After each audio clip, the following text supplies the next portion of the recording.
இத வச்சுட்டு உலகத்துல எது வேணும்னாலும் வாங்கலாம் சொன்னீங்க. நிம்மதியை வாங்கிக்கலாமே ஐயா. ஆ? எல்லார் பணத்தையும் நீயே வச்சுக்கிட்டா நிம்மதி எப்படியா வரும்?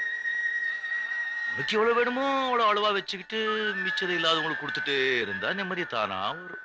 ம். இந்த பணத்தை சேர்த்துக்கிட்டே இருப்பால அவன் நிம்மதியே இருக்காது. புண்ணியத்தை சேர்த்துட்டே இருப்பால அவனுக்கு தான் நிம்மதி. ம்.